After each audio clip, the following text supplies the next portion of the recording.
वरळी अपघात प्रकरणातील मुख्य आरोपी मिहिर शहाला अटक करण्यात आली आहे। मिहिर शहाची आई आणि बहिणीला देखील पोलिसांनी ताब्यात घेतल्याचं समजतंय। मिहिर शहा याला अखेर अटक करण्यात आलेली आहे। मुख्य आरोपी आहे मिहिर शहा। वरळीमध्ये हिट अँड रन प्रकरणामध्ये मिहिर शहा हा फरार होता। त्याच्या वडिलांना अटक करण्यात आलेली होती आणि त्यानंतर मिहिर शहा कुठे होता त्याचा शोध घेण्यात येत होता, परंतु त्यानंतर अखेर मुख्य आरोपी मिहिर शहाला अटक करण्यात आली आहे। सूरज सावंत आपल्या सोबत आहे। सूरज, मिहिर शहाला अटक झाल्याचं समजतंय, मिहिर शहाला कुठून अटक झाली आहे, काय अधिकचे अपडेट आहेत?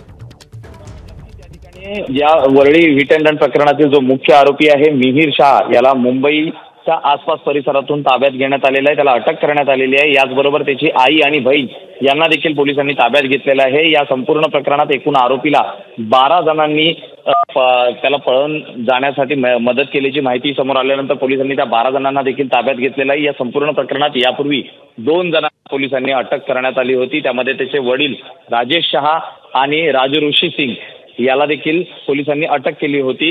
या संपूर्ण प्रकरणात मिहिर हा मुख्य आरोपी आहे, जो या घटनेनंतर फरार झाला होता। त्याला स्वतःच्या वडिलांनी त्या ठिकाणी पळून जाण्याचा सल्ला देखील दिला होता। या संपूर्ण प्रकरणात आता त्याची मैत्रिणीचा देखील जबाब नोंदवण्यात आला होता। मात्र ही सर्वात मोठी डेव्हलपमेंट म्हणावी लागेल या संपूर्ण प्रकरणातील। मिहिर शहा याला अटक झाल्यानंतर आता त्याच्या चौकशीतून नेमकी काय माहिती समोर येते, काय नेमकं गुन्ह्याच्या वेळी घडलं, त्याचबरोबर त्याला कुणी मदत केली हे पाहणं आता महत्त्वाचं राहणार आहे। त्यामुळे एक मोठी डेव्हलपमेंट ही या प्रकरणाची म्हणावी लागेल। 48 तासानंतर ही संपूर्ण अटक झालेली आहे। या प्रकरणात आता मिहिर शहा याने मद्यपान केलं होतं का त्या रात्री आणि मद्यपान करूनच हा संपूर्ण अपघात घडला का हे पाहणं देखील महत्त्वाचं राहणार आहे। त्यामुळे आता मिहिर शहाला वैद्यकीय चाचणीसाठी लवकर शासकीय रुग्णालयात नेलं जाईल आणि त्यानंतर त्याला पुढील कारवाईसाठी पुन्हा पोलीस स्टेशनमध्ये आणलं जाणार आहे। हे संपूर्ण प्रकरण एक हाय व्होल्टेज ड्रामा झाला होता। राजकारण यावरनं मोठं घडलं होतं। विरोधकांनी सत्ताधाऱ्यांना घेरण्याचा प्रयत्न करण्यात आला होता, कारण आरोपीचे वडील हे शिवसेनेचे उपनेते आहेत पालघरचे। त्यामुळे एकूणच राजकारण पेटलेलं पाहायला मिळत होतं। त्यामुळे आता मिहिर शहाच्या अटकेनंतर आता नेमके आणखी काय खुलासे होतात हे पाहणं महत्त्वाचं राहणार आहे। एक मोठी डेव्हलपमेंट असेल वरळी हिट अँड रन केस मधली। सूरज, खरं तर जवळपास 48 तास होऊन गेले होते, 2 दिवस होऊन गेलेले होते। सतत गुंगारा देत होता हा मिहिर शहा पोलिसांना। त्याला शहापूरमधून अटक झाल्याचं समजतंय। त्याचं अटक होणं किंवा तो मिळणं हे किती महत्त्वाचं होतं या संपूर्ण केसमध्ये? खरं तर या संपूर्ण प्रकरणातील दीपक जर आपण पाहिलं तर तो मुख्य आरोपी आहे आणि घटना घडल्यानंतर त्याचा जो मोबाईल आहे हा कांदिवली ते बोरवली या पश्चिम द्रुतगती मार्गावरती स्विच ऑफ करण्यात आला होता। त्यानंतर त्याच्या घरी तो गेला होता। तिथून आई आणि बहिणीचा तो फरार झाला होता। घराला टाळं होतं आणि त्या दोघींचे देखील मोबाईल बंद होते। त्यामुळे त्याचं लोकेशन समजणं हे पोलिसांना लोकेशन त्याचं मिळत नव्हतं। या संपूर्ण प्रकरणात जर पाहिलं तर मुख्य आरोपी हा मिहिर शहा आहे। त्या रात्री नेमकं काय घडलं, मद्यपान करून त्याने ही संपूर्ण धडक दिली आहे का हे आता पाहणं महत्त्वाचं आहे। मात्र वैद्यकीय चाचणीनंतर जो अहवाल समोर येईल यातून ज्या घटना समोर येतील ते पाहणं महत्त्वाचं राहणार आहे। सध्या तरी मिहिर शहा याला लवकरात लवकर वरळी पोलीस स्टेशनला आणलं जाणार आहे। वैद्यकीय चाचणी केली जाणार आहे, कारण मद्यपान केल्यानंतर 72 तासांचा जो वेळ असतो त्यामध्ये ते रिपोर्ट्स येणं महत्त्वाचं असतं। त्यामुळे मिहिर शहाची अटक ही या संपूर्ण प्रकरणातली एक महत्त्वाची कडी मांडली जात आहे। त्यामुळे आता मिहिर शहाच्या अटकेनंतर त्याला कुणी सपोर्ट केला होता, त्याला कुणी पळून जाण्यास मदत केली होती, राहण्यास मदत केली होती हे पाहणं महत्त्वाचं आहे। त्याचबरोबर जो स्वतःचा मोबाईल आहे तो त्याने डिस्ट्रॉय केलाय का, त्यानंतर कुणाला फोन केले होते, कुणाला मदतीसाठी मागणी केली होती हे देखील पाहणं महत्त्वाचं आहे। कारण राजकीय सूरज तू राहाच आपल्यासोबत आमदार सुनील शिंदे देखील आहेत।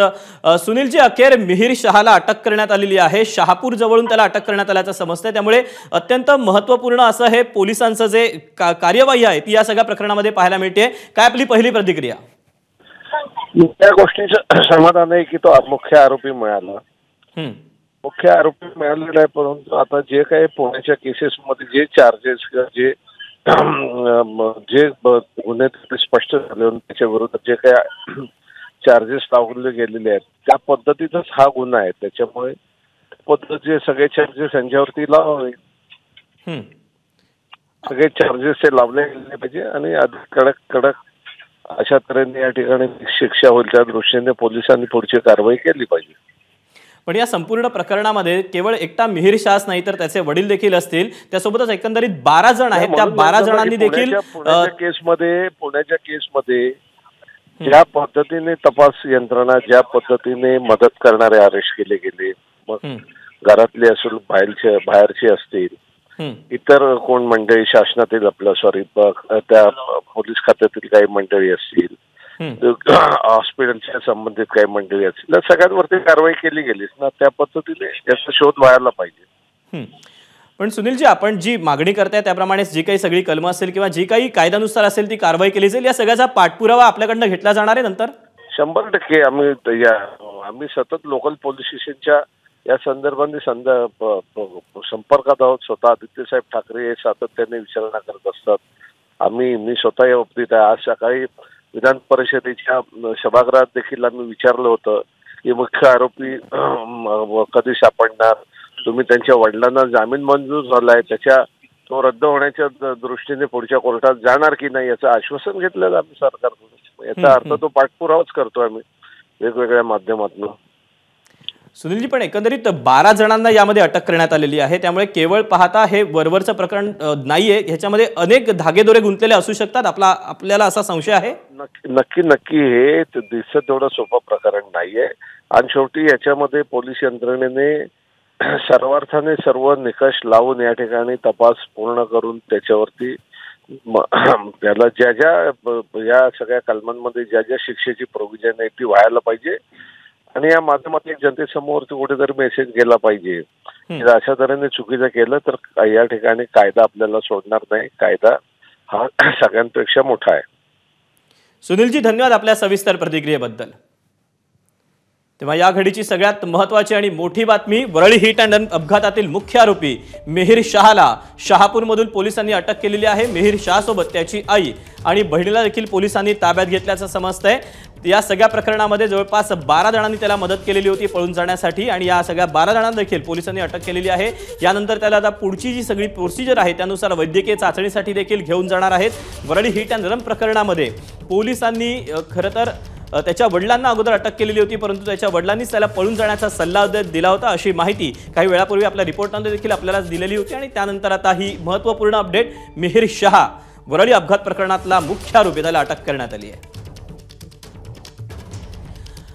आपल्यासोबत अनिल देशमुख आहेत. अनिलजी, खरं तर वरळी अपघातातला मुख्य आरोपी मिहिर शहा याला अखेर अटक करण्यात आलेली आहे. त्यानंतर त्याला वैद्यकीय चाचणीसाठी घेऊन जाणार आहेत. या सगळ्या प्रकरणी खरं तर आवाज देखील उठवण्यात आला होता. यानंतर आता आपली प्रतिक्रिया. असं आहे की मिहिर शहाला अटक केली, एक चांगली गोष्ट आहे. पण आता तो दारू पिऊन होता की नव्हता हा जेव्हा प्रश्न उपस्थित होईल, कारण की आता त्याचं ब्लड सॅम्पल इतके तासानंतर, किती तासानंतर अटक केली, मला वाटतं 48 तासानंतर अटक केली त्याला. 48 तास झालेत. आता त्याचं जेव्हा तुम्ही ब्लड सॅम्पल आता घेणार, आता ब्लड सॅम्पल मध्ये किती दारू पिला असेल तरी अल्कोहोल येणार नाही. आणि त्याचा फायदा ही मंडळी परत कोर्टात घेईल. त्याच्यामुळे त्याला जाणून बुजून त्याला फरार केलं गेलं, जेणेकरून 7 तास तरी कसं आहे की 7 तासाच्या आतमध्ये ब्लड सॅम्पल घेतलं तर त्याचा रिपोर्ट व्यवस्थित येतो. पण जास्तीत जास्त वेळ त्याला फरार राहायचं अशा पद्धतीनं या काही मंडळी त्याला मदत करण्यासाठी त्याला मदत केली का, जेणेकरून त्याचा आता ब्लड सॅम्पल घेऊन काही फायदा होणार नाही. त्याच्यामुळे कोर्टामध्ये त्याचा फायदा होईल असं दिसतं. या बाबतीत त्याला अटक झाली, चांगली गोष्ट आहे. पण याच्यामध्ये तो कोणत्या पक्षाचा पदाधिकारी आहे म्हणून त्याला फरार होण्यासाठी मदत झाली का, याच्या बाबतीत सुद्धा या बाबी समोर जनतेसमोर यायला पाहिजे. म्हणजे आपला अप्रत्यक्ष किंवा थेट असा आरोप आहे की त्याचे वडील ज्या पक्षाचे आहेत त्याच पक्षातल्या काही नेत्यांनी किंवा काही मंडळींनी त्याला पळून जाण्यासाठी मदत केली असावी, असा आपला आरोप आहे. 100% तोच आरोप आहे. कारण की तो जर त्याला लगेच आला असता, त्याचं ब्लड सॅम्पल घेतलं असतं, तो पॉझिटिव्ह दारू पिऊन होता असतं, दिसतं राहते. 18,000 रुपयाचं बिल दिलं त्यांनी. तर लगेच जर सॅम्पल घेतलं असतं 7 तासाच्या आतमध्ये तर तो पॉझिटिव्ह आलं असतं. आता कोर्टामध्ये तुम्ही काय सांगणार त्याला? तो सांगेल, त्याचे वकील सांगतील की दारू पिऊन नव्हता म्हणून, भीतीमुळे पळून गेला म्हणून. म्हणजे थोडक्यात ज्या पक्षाचा तो आहे त्या पक्षाच्या माध्यमातून त्याला फरार होण्यासाठी मदत झाली असा आमचा आरोप आहे. पण या सगळ्या प्रकरणामध्ये आत्ताचे गृहमंत्री असतील, शिवाय मुख्यमंत्री असतील, यांनी देखील सांगितले की आम्ही सगळा कुठल्या पक्षाचा नेता आहे म्हणून कुठले हे करणार नाही, कायदा सगळ्यांसाठी समान राहील, असं देखील त्यांनी आश्वासन दिलं होतं. असं कायदा सर्वांसाठी समान राहिलाच पाहिजे, प्रश्नच नाही. पण तो आपल्या जवळचा आहे, आपल्या पक्षाचा आहे, तर त्याचा कसा फायदा त्याला देता येईल या पद्धतीने प्रयत्न झालाय असा माझा आरोप आहे. पण मग या सगळ्या प्रकरणी आपल्याकडनं काही पावलं उचलली जाणार आहेत या सगळ्याचा पाठपुरावा करण्यासाठी?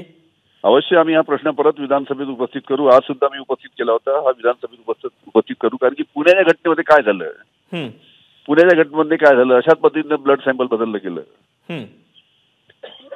आणि माझा हेही आहे की पुण्याच्या घटनेमध्ये सुद्धा ब्लड सॅम्पल तर बदललाच, पण त्या जे दोन जे आमचे युवक मृत्युमुखी पावलेत त्यांच्या विसेरामध्ये सुद्धा काही गडबड होईल का? त्याच्यामध्ये आजकाल कसं आहे की विसेरा काढल्यानंतर त्याच्यामध्ये थोडं अल्कोहोल टाकलं तर लॅबोरेटरीमध्ये पॉझिटिव्ह येतं. अच्छा.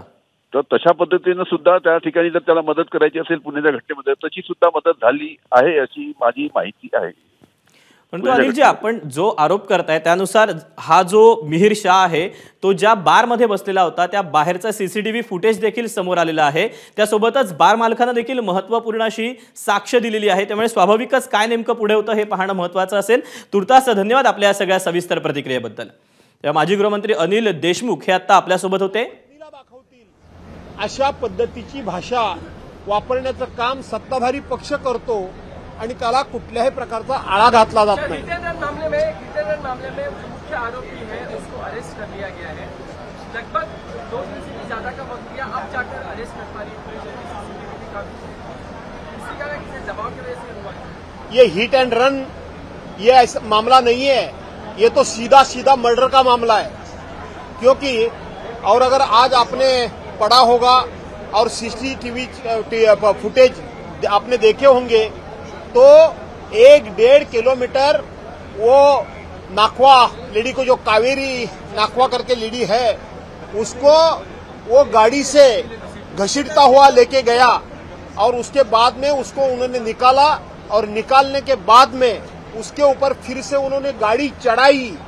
ये और अगर सच है तो ये एक्सीडेंट का मामला नहीं है, ये मर्डर का मामला है.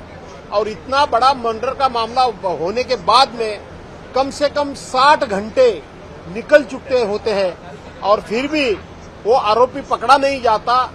इसका मतलब एक डाउट आने की जगह है कि इसको कहीं न कहीं सत्ताधारी पार्टी के किसी न किसी वरिष्ठ नेता का इसके पीछे हाथ है. ये डाउट पक्का है. सर, अभी ये जानकारी आ रही है कि उस आरोपी को शाहपुर से गिरफ्तार कर लिया गया है, लेकिन इतने घंटे के बीच जो समय निकला है तो क्या उसमें इंटेंशन ये था कि ब्लड सैंपल में कई चीजें, शायद आपको याद होगा कि पुणे में अग्रवाल का जब हिट एंड रन मामला हो गया तो उसके ड्राइवर को पकड़ के वो ड्राइवर उसको तुम ड्राइविंग कर रहे थे करके उसको किया गया. उसका ब्लड सॅम्पल उसको पकड़ 7 तासाच्या आतमध्ये पकडलं जाणं अत्यंत महत्त्वाचं असल्याचं भास्कर जाधव यांनी म्हटलं आहे. दरम्यान वरळी हिट अँड रन प्रकरणामधील आरोपी मिहिर शहानं ज्या जुहूच्या वाईस ग्लोबल तापस बारमध्ये पार्टी केली होती तो बार आता सील करण्यात आला. राज्य उत्पादन शुल्क विभागानं ही कारवाई केली आहे. नियमांचं उल्लंघन केल्याप्रकरणी ही कारवाई करण्यात आलेली आहे. दरम्यान याचा आढावा घेतलेला आहे सत्यम सिंगनं. वरली हिट अँड रन केस प्रकरणामध्ये राज्य उत्पादन शुल्क विभागाकडून मोठी कारवाई करण्यात आली आहे. जुहू परिसरामध्ये असलेला व्हॉइस ग्लोबल तपास बार या बारमध्ये आहेत आरोपी मिहिर शाह यांनी मित्रांसोबत पार्टी करून गेला होता. दारू पिऊन या ठिकाणी दारूची पार्टी केली होती. मात्र यानंतर वरळी परिसरामध्ये त्यांनी हिट अँड रन केसची घटना त्याच्या गाडीतून घडली होती. त्यानंतर मुंबई पोलिसांसोबत आहे ते एक्साइज डिपार्टमेंट आहे जे राज्य उत्पादन शुल्क विभाग ते देखील ऍक्शन मोड मध्ये आले होते. राज्य उत्पादन शुल्क विभागाकडून बारची तपासणी केली गेली होती. बारमध्ये काय लायसन जे आहेत आणि इतर जे राज्य सरकारची कायदा आहे त्याचे पालन केलं जात होतं का, मात्र यामध्ये आहेत त्यांना कुठेतरी चुका आढळून आला आहे. त्यानंतर काल मध्यरात्री उशिरा राज्य उत्पादन शुल्क विभाग एक्साइज डिपार्टमेंट कडून बार सीज करण्यात आला आहे आणि लायसन जे आहेत बारचं ते सस्पेंड करण्यात आलंय. खरं तर जे लायसन मध्ये आहेत परमिट रूम आहे दारूचे वेगळा असतात आणि रेस्टॉरंट रूम आहे वेगळा असतं. मात्र या बार मध्ये आहे जे दोन्ही रूम एका सोबत होता, रेस्टॉरंट प्लस दारू पिण्यासाठी ज्या ठिकाणी परमिट रूम होता. त्यामुळे राज्य उत्पादन शुल्क विभागाने मध्यरात्री तब्बल 2 दिवसाच्या तपासानंतर आहेत बार जे आहे जुहू परिसरामध्ये असलेल्या या बारवर आहेत सील केली आहेत, मोठी कारवाई केली. खरं तर याच बार मधून जे सीसीटीव्ही समोर आला होता जे मिहिर शाह आरोपी आहे तो अजूनही फरार आहे. तो आरोपी याच शेवटची नाईट आहेत याच बार मध्ये पार्टी केलं होतं. यानंतर वरळी हिट अँड रन केसची घटना घडली होती. कॅमेरामॅन विजय देसाई सोबत Satyam Singh, ABP Majha, Mumbai. Worli hit and run प्रकरणमध्ये मृत्यू पावलेल्या कावेरी नाकवा या प्रसिद्ध अभिनेते जयवंत वाडकर यांच्या पुतण्या होत्या। वाडकर यांनी या प्रकरणी संताप व्यक्त केला। या प्रकरणातील आरोपी मिहिरला लवकरात लवकर शोधून कठोर कारवाई करा, कायदे कठोर करा अशी मागणी त्यांनी केली। त्यांच्याशी संवाद साधलाय प्रशांत बठेना। सर, पुतणी गमावलेली आहे। संपूर्ण महाराष्ट्रभर या सगळ्या घटनेबद्दल प्रचंड संताप व्यक्त केला जातोय। तुम्ही देखील संताप व्यक्त करत आहात, काय सांगाल? तर ते ज्या पद्धतीनं त्याने तिथून तिला पुढे रदळत नेऊन तिला बाहेर पुढे गाडी चालत नाही म्हणून तिला बाहेर काढून पुन्हा वाटते गाडी तिच्या अंगावर घेऊन जाऊन मग गाडी सोडून मग ते ऑटोनी गेलेत। इतकं म्हणजे क्रूरता आहे या सगळ्या ॲक्सिडेंटमध्ये, आणि ही क्रूरता एवढी भयानक आहे। हा उद्दामपणा आहे, हा माज आहे पैशाचा, हा मोडलाच पाहिजे। आणि मला वाटतं माझा पोलिसांवर पूर्ण विश्वास आहे आणि पोलीस हे करतील। माझे सगळेच मित्र आहेत, सगळे आयुक्त मला चांगले ओळखतात, त्या सगळ्यांना माझी नम्र विनंती आहे की प्लीज याला सोडू नका। हा देशाबाहेर पण जाण्याची शक्यता आहे, पण गेला पण असेल, मला माहिती नाही हा पोरगा, पण काही करून त्याला आणलं पाहिजे। त्याच्या वडिलांना जामीन मिळतो, त्यानंतर त्या ड्रायव्हरला 1 दिवसाची कोठडी मिळते। काय म्हणजे एवढ्यातच भागतोय, म्हणजे 15,000चा जामीन मिळून आपण कोणालाही मारू शकतो, इतकं सोपं आहे, इतकं सोपंच झालं आहे ना। आता त्या नंतर 2 पोलिसांना उडवण्यात आलं, त्यांना पण जामीन मिळतो, त्यानंतर त्या मुलाला निबंध लिहायला सांगतात जज वगैरे। सगळं इतकं थोतांड, इतकं विचित्र आहे सिस्टीम, आता इतकी पोखरली गेली आहे। या सिस्टीमला मला खरंच सांगतो, मी आव्हान करतो, प्लीज थोडं तरी हृदय असेल ना तर प्लीज या अशा लोकांना सोडलं नाही पाहिजे, भर चौकात येऊन मारलं पाहिजे या लोकांना, खरंच। कॅमेरा पर्सन विनय राजवरचा प्रशांत बडे, एबीपी माझा, मुंबई। नमस्कार। मन सुद्धा तुझं ही वेगळ्याच प्रकारची मालिका तुम्हा सगळ्यांना खूप आवडली होती। याचा दुसरा सीझन कधी येणार अशी विचारणा झाली। प्रतीक्षा संपली आहे मित्रांनो, येतोय मन सुद्धा तुझाचा दुसरा सीझन।